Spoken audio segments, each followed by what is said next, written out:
हमारे कुछ व्यूअर्स के कमेंट आए थे कि पार्ट नंबर 6 समझ में नहीं आया है, तो इसीलिए एक बार उसको हम फिर से रिवीजन कर रहे हैं।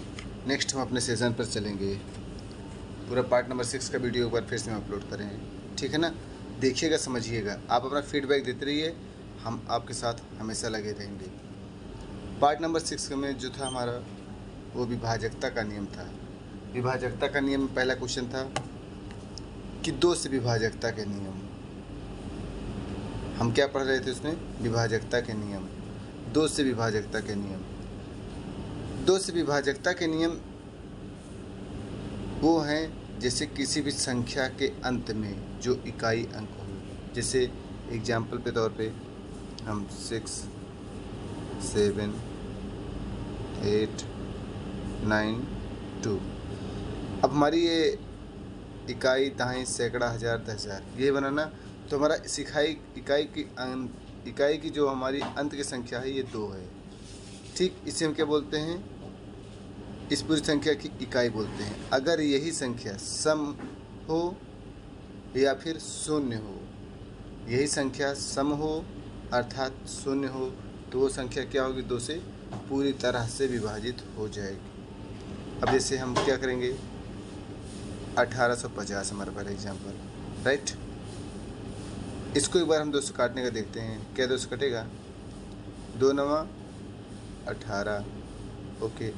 2 दूनी 4, 1 बचा, 2 पंचे 10, 925। ये हमारा पूरा आंसर हो गया, ठीक है ना। ध्यान रखो, दो से विभाजकता के नियम, जिस भी संख्या की अंतिम अंक या इकाई अंक सम हो अथवा शून्य हो, वो 2 से पूरी तरह से कट जाएगा। अब हम जो विभाजकता का नियम सुनेंगे, हम वो अंतिम के 2 या 3 या सारे संख्याओं का योग सीखेंगे। इसीलिए आप इसको याद रखना। इसे इकाई, ये दहाई, ये सैकड़ा, ये हज़ार, ये 10,000। जो इकाई अंक है ये 2 है, इसी को अंतिम का अंक कहते हैं, ठीक है ना। चलो अब हम अपने नेक्स्ट सेशन पे चलते हैं। अब नेक्स्ट आता हमारा 3 की विभाजकता के नियम, है ना। 3 की विभाजकता के नियम, 2 की विभाजकता के नियम में हम अंतिम अंक या इकाई अंक देख रहे थे, और 3 की विभाजकता के नियम में हम क्या देखेंगे? 3 की विभाजकता के नियम, जब किसी संख्या के अंकों का योगफल, अब जैसे सपोज करो कि ये हमारा 3, 4, 5, 3 ये है ना, हमको इससे इकाई अंक नहीं लेना है। अब ये हमारा इकाई, दहाई, सैकड़ा, हज़ार, 10,000 बन रहा है। अब इस संख्या, ये पूरी मिलकर के एक संख्या बनी है। अब इस संख्या में हमारे कुछ अंक हैं। अब इन्हीं अंकों का योगफल अगर 3 से पूर्णतः विभाजित हो जाए, तो वो संख्या क्या होगी? वो संख्या क्या कहलाएगी? हमारी 3 से पूर्णतः विभाजित हो जाएगी। हम ऐसा अभी बताने में लेंदी लग रहा है, अभी ये चीज़ जो समझा रहे हैं आपको, ये बताने में, समझने में बहुत प्रॉब्लम हो रही है, लेंदी लग रहा है, मगर अगर प्रैक्टिस करोगे हमारे साथ में धीरे धीरे, तो सब कुछ आसानी समझ में आ जाएगा, ठीक है ना।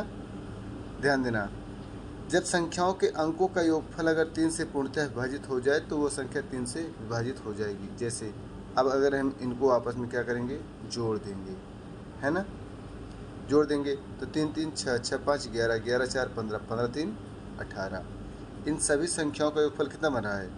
18 बना है ना। जब ये हमारे सभी संख्याओं का योगफल अगर 18 बनेगा, तो क्या देखेंगे, क्या घटेगा 3 से? तो 3 6 18, यानी ये संख्या पूरी की पूरी क्या हो जाएगी? हमारे 3 से कट जाएगी। अगर हम एक बार यहाँ से हम ये प्लस वाला, एक बार इसको हम प्लस वाले चिन्ह को हटा करके देख लेते हैं, तो समझ में आएगा आसानी से, है ना। राइट, अब हमारा पूरी संख्या बन गई फिर से, है ना। इसको हम एक बार 3 से भाग दे देते हैं। 3 कर्नम 3, फिर 3 कर्नम 3, 3 पचे 15, फिर 3 कर्नम 3, 3 कर्नम 3। ये हमारा कट करके पूरा सरलीकरण इतना आ गया है, राइट। फिर समझो, अगर किसी भी संख्या के अंकों का योगफल अगर 3 से विभाजित हो जाए, तो वह संख्या 3 से पूरी तरह से विभाजित हो जाएगी। ये हमें चेक करना है, टेस्ट करना है, राइट। अब जैसे अगर हम किसी भी चीज़ को चेक करते हैं तो हल्का से लेते हैं ना, अगर चाय में चीनी ज़्यादा है या कम है, चीनी पड़ी है या नहीं पड़ी है, तो हम हल्का सा अमाउंट लेकर के चेक करते हैं ना कि पूरी पूरी चाय पीते हैं। तो इसी तरीके से इन संख्याओं का भी है, अगर हम पहले इन संख्याओं को योग करके देखेंगे, अगर वो 3 से कट जाएगा तो पूरी पूरी संख्या हमारी 3 से विभाज्य है, हमें आगे चेक नहीं करना है, राइट। अब जिससे मैंने पहला एग्जाम्पल समझाया है और बाकी एग्जाम्पल तीनों के तीनों एग्जाम्पल आपके होमवर्क के रूप में रहेंगे, ठीक है ना।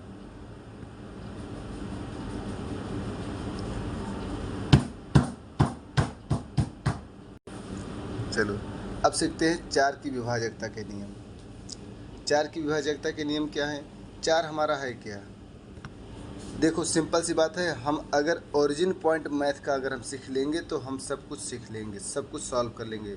सबसे पहली चीज़ हमको ओरिजिन पॉइंट सीखना। 4 क्या है? 4 जो है ये हमारा क्या है? 2 गुणे 2, यही है ना। 2 कितनी बार आया 4 में? 2 बार आया, राइट। तो 2 का क्या नियम था कि जब इकाई अंक सम हो या सम हो अथवा जो है शून्य हो, तो वो हमारा क्या एक इकाई अंक, लास्ट का एक इकाई अंक अगर सम हो अथवा शून्य हो तो वो 2 से कट जाएगा। अब जब 4 आ गया तो 4 में 2 आ गया, 2 आ गए, एक ये है ना। जब हमारे 2 आ गए तो अब हम एब्सोल्युटली क्या करेंगे? इकाई में लास्ट के 2 अंक देख लेंगे, है ना। लास्ट के 2 अंक देख लेंगे, ठीक। अब इसका हमारा नियम क्या बन जाएगा? जब किसी संख्या के इकाई अंतिम के 2 अंक अगर हमारे शून्य हो अथवा 4 से विभाज्य हो तो हमारी क्या होगी? संख्या पूरी तरह से कट जाएगी। जैसे हमारी पहली संख्या क्या है? 7900। हमने क्या कहा है? 2 संख्या। अंतिम की 2 संख्या, हम लेफ्ट टू राइट चलते हैं, इधर से इधर चलते हैं, राइट ना। तो हमारी अंतिम यही बनेगा, अंतिम की 2 संख्या 1 और 2, ये बनेगी ना। हम इन्हीं दोनों नंबर्स को देखेंगे, राइट। तो अगर अंतिम में 2 संख्याएं 4 से विभाज्य हैं अथवा 2 शून्य है तो हमारा 4 से कट जाएगा, राइट। एक बार हम इसको सॉल्व करके देख लेते हैं, है ना, तब आसानी से समझ आ जाएगा। 4 से 4 एक नम 4, 3 हुआ, 7 में 4 गया, 3 आएगा, 39 बनेगा। फिर 4 9 36, फिर ये हमारा 3 बनेगा, 7 चौक 28, फिर ये हमारा 20 बन जाएगा। 30 में से 28 गया, 2 आएगा, फिर यहाँ 20 बनेगा, 4 5 20, 1945, राइट। कोई दिक्कत नहीं ना, आसानी समझ में आ गया होगा हमें लगता है। एक बार फिर से देख लो, जब किसी संख्या का अंतिम 2 अंक 4 से पूर्णतया विभाजित हो या 2 शून्य हो, वो हमारी संख्याएं 4 से कट जाएंगी, राइट। मैंने पहले समझाया और बाकी के 3 हमारे क्या हैं? आपके होमवर्क हैं। आप इसको हमें सॉल्व करके बताना आपको समझ में आया या नहीं आया। फिर जब कोई इंडिविजुअल क्वेश्चन आएगा तो हम उसको भी लगाएंगे। हम आपके साथ पूरी तरह से हैं, बस आप मेहनत करते रहो बस, ठीक है ना। अब 5 से विभाजकता के नियम देख लेते हैं।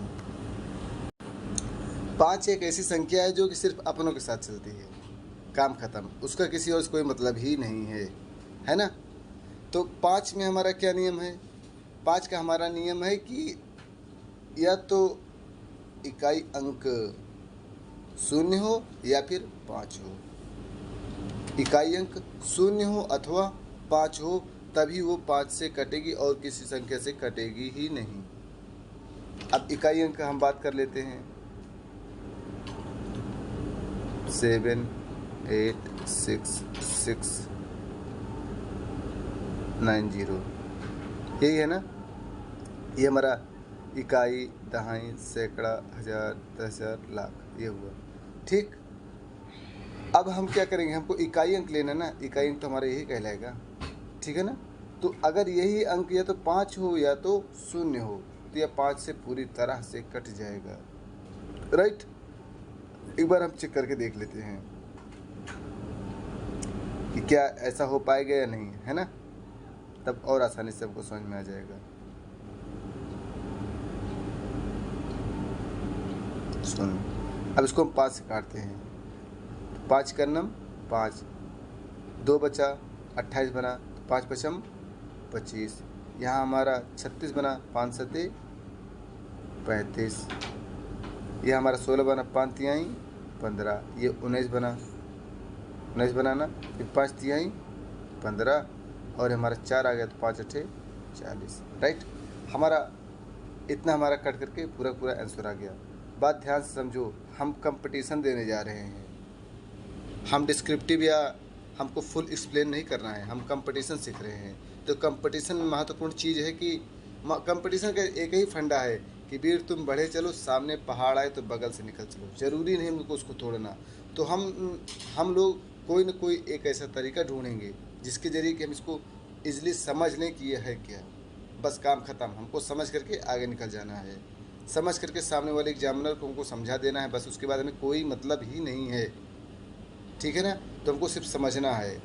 तो हम अपने इन्हीं कुछ नियमों को समझ लेंगे, हमें उन्हीं नियम के आधार पे हम पूरा का पूरा काम हो जाएगा। जिस भी संख्या का इकाई अंक या तो 0 हो अथवा 5 हो, वो क्या होगा, पूरी तरह से 5 से कट जाएगा, है ना। ठीक, अब आगे चलते हैं। अब आगे हम सीखेंगे 6 से विभाजकता के नियम, है ना। 6 से विभाजकता के नियम सीखने के लिए सबसे पहले हम सीखेंगे 6 है क्या। राइट, फिर से समझ लो, अगर हम मैथ की ओरिजिन पॉइंट समझ लेंगे तो हमको सब कुछ समझ में आ जाएगा। हम 6 समझते हैं तो 6 है क्या, पहले इसको हम समझते हैं। जो हमारा 6 है ये क्या है, 2 गुणे 3, यही तो है ना, 2 गुणे 3। 6 का मतलब 2 गुणे 3, मतलब जो संख्या 2 या 3 दोनों से कट जाए, जो संख्या 2 या 3 दोनों से कट जाए वो हमारी क्या कहलाएगी, वो 6 से पूरी तरह से विभाज्य हो जाएगी। अब 3 का विभाज्यता का नियम लगा देंगे और 2 का विभाज्यता का नियम लगा देंगे। 3 की विभाज्यता का नियम क्या है कि जिन संख्याओं का योगफल अगर 3 से कट जाए तो वह 3 से कट जाएगी, और जिन संख्याओं के अंत में इकाई अंक 0 हो अथवा 2 से विभाज्य हो या सम हो, वो हमारे 2 से कटेंगे। फिर समझो, जिन संख्याओं का योगफल 3 से कट जाए वो 3 से कटेंगे, और जिन संख्याओं की इकाई अंक 0 हो अथवा 2 से विभाज्य हो वो हमारी 3 से कटेंगी। ठीक है ना। अब जैसे हमारा एक एग्जाम्पल है, एक बार हम समझ लेते हैं इसमें से कौन सा एग्जाम्पल हमारा सूटेबल खाएगा। मैंने इसमें 4 एग्जाम्पल अलग अलग दिए हैं ताकि एक बार आप लोग खुद दिमाग लगाओ कि इसमें से कौन सी संख्या 6 से कटेगी, कौन सी संख्या 6 से नहीं कटेगी। ये चीज़ ध्यान रखना, इसलिए मैंने इसमें मिसलेनियस एग्जाम्पल दिया है, क्योंकि हमारा मिक्स का क्वेश्चन है 2 और 3 का। 2 और 3 के दोनों नियमों को मिला करके एक 6 बना है, तो इन दोनों 2 और 3 के दोनों नियम हम लगा देंगे। सही है ना। एक बार देखते हैं हम आपके साथ प्रयास करके। पहली संख्या 9 7 16, 16 2 18, 18 3 21, 3 से तो कट जाएगा, मगर लास्ट में सम नहीं है, ये 2 से नहीं कट पाएगा, है ना। अब देखो, इसको देख लेते हैं। 7 5 12, 12 9 21, 21 6 27, 27 9 36 9 चौक 36, 36 3 से कट जाएगा, और यहाँ लास्ट में 0 है, ये 2 से भी कट जाएगा, है ना। देख लेते हैं एक बार फिर से। 7 5 9 6 9 0। देख दो, इसको हम एक बार समझते हैं। 7 5 12, 12 9 21, 21 6 27, 27 9 36, 36 होता ना, तो 36 क्या 3 से कटेगा, 3 का नाम 3, 3 दूनी 6, 12 से कट जाएगा हमारा, कोई दिक्कत नहीं है। और यहाँ लास्ट में इकाई अंक 0 है, इकाई अंक क्या है हमारा 0 है, तो ये हमारा 2 से भी कट जाएगा, अर्थात ये पूरा पूरा हमारी संख्या क्या होगी, 6 से विभाज्य है ना। 6 से हमारी क्या है, ये पूरी पूरी विभाज्य है। तो हम इसको आगे समझते हैं। देखो 6 का नाम 6, हमें जो काट रहे हैं आपके सामने दिखा रहे हैं, सिर्फ आपको लाइव समझा रहे हैं कि मैंने जो नियम लगाया वो सही है, इसी का सत्यापन करने के लिए हम आपको काट रहे हैं। आपको एग्जाम्पल में इसको सॉल्व नहीं करना है, बस नियम लगा करके ओके करके निकल लेना है, काम ख़त्म। 6 का नाम 6, यहाँ 1 आ जाएगा, तो 6 दूनी 12, यहाँ 3 आ जाएगा 39 बन जाएगा। फिर 6 छंग 36, ठीक है ना, 6 छंग 36 हो जाएगा हमारा 36। तो हमारा 19, देखो 6 का नम 6, 6 दूनी 12, ये 39 था तो 36 में से 39 गया। 36 में से अगर हमारा 39 जाएगा तो हमारा 3 बचेगा। फिर ये हमारा 36 हो जाएगा। फिर 6 छंग 36 हो जाएगा। फिर 6 का नम 6, 6 पंचे 30, ठीक है ना। ये अब देखो हमारा पूरा का पूरा 6 से कट गया। जब पूरी तरह से 6 से कट गया तो हमको समझ में आ गया कि हमारी कौन कौन संख्याएं 6 से कट जाएंगी। अभी इस पर काफ़ी लेंदी क्वेश्चन मिलेंगे, आगे आपको हम प्रैक्टिस सेशन में देंगे, राइट ना। अब आपका काम है, मैंने एक समझा दिया, अब आपका काम है कि आगे आप सवाल इसी को और बाकी एग्जाम्पल्स को सॉल्व करना और बताना कि कौन कौन सी हमारी संख्याएं 6 से कट जाएंगी, ठीक है ना। अब अंतिम संख्या हमारी है पार्ट नंबर 6 की हमारी अंतिम संख्या कौन सी है? 7 से विभाजकता के नियम। अब देखो 7 से विभाजकता के नियम बड़ा अटपटा है। 7 जो है इसको एक समझ लो, बस काम खत्म है। 7 संख्या एक ऐसी संख्या है जो इसके विभाजकता के नियम क्या हैं? जैसे किसी भी संख्या को लगातार 6 बार दोहरा गया हो। अब हमारे दिमाग में क्या 6 बार संख्या लिखी जाएगी? नहीं, 6 की दूनी 12 बार भी लिखी जा सकती है, 6 त्रिक 18 बार भी लिखी जा सकती है, जितनी भी हो सके, मगर 6 की गुणा में ही लिखी गई हों, है ना। तो वो हमारी संख्याएं 7 से कट जाएंगी। अब देखो यहाँ हम पहले 6 हम हल्के समझते हैं। जैसे हमारा ये 3 3 3 3 3 ये हमारी संख्या है, राइट। हमारी संख्या 3 को लगातार 6 बार दोहराया गया है। अब हमारा नियम क्या है कि लगातार किसी संख्या को 6 बार दोहराया जाए, 6 बार लिखा जाए लगातार, तो हमारी संख्या 7 से कट जाए। कोई भी हो, एनीथिंग भी, ये डिपेंड करता है आप पर। एक बार आप खुद अपने आप से प्रयास करना, राइट। 6 बार लिखना है तो हम क्या करेंगे? एक तो हम एक संख्या को 3 बार लिख देंगे। नेक्स्ट हमारा क्या रहेगा कि हम जो है नेक्स्ट हमारा तरीका क्या रहेगा कि हम हो सकता है कि 2 2 को लिख दें, जैसे 2 1 2 1 2 1, राइट। हम इसको भी लिख सकते हैं ना। ये 6 बार हुआ है मगर 2 2 के साथ में दोहराया गया है, 21 और 21 21 को, ठीक है ना। अब इसको हमारे लिखने का तरीका और होता है। मान लो हमने लिख दिया 3 1 2 3 1 2। अब अगर इस तरह की संख्या लिखी गई है तो ये भी संख्या हमारे 7 से पूरी तरह से कट जाएगी। मगर 6 बार में अगर हो, सिर्फ दोहराया गया हो, 2 2 को दोहराया गया हो, 2 2 को दोहराया गया, 3 3 को 2 बार दोहराया गया हो, अगर ये संख्याएं हैं तो 7 से पूरी तरह से विभाजित हो जाएंगी। अब एक काम करना है, मैंने आपको समझा दिया है, अब आपको खुद लगाना है और हमें बताना है कि क्या ऐसा संभव हो सकता है या नहीं, ठीक है ना। आप हमें किसी भी मेथड से लगा करके इसको सॉल्व करके आप हमको मैसेज कीजिएगा, है ना। परिमेय संख्या पहले हम सीखते हैं कि परिमेय संख्याएं कौन कौन सी होती हैं। हमने अभी तक अपने क्लास में सीखा था कि जिन संख्याओं को p अपान q के रूप में लिखा जाए वो हमारी परिमेय संख्याएं होती हैं। मगर अब थोड़ा हम लोग इसको और एक्सटेंडेड तरीके से सीखते हैं कि जिन संख्याओं को p अपान q के रूप में लिखा जाए तथा उनका दशमलव निरूपण शांत हो या फिर आवर्ती हो। शांत मतलब कि जैसे एग्जाम्पल में हमने क्या किया, 5/2 किया, 2 1 2। अब हमारा एक बचा, सॉरी 2 1 2 नहीं, 2 दूनी 4 तक जाएगा, है ना। 2 दूनी 4, हमारा एक बचा। अब सोचेंगे इसको हम क्या लिखें, तो हम सिंपल सी बात है, एक के बाद दशमलव लगा देंगे। मैंने कुछ से अगले सेशन मैंने आपको दशमलव का भाग गुणा सिखाया था ना, उसी वही वाला तरीका भी यहाँ काम आ रहा है।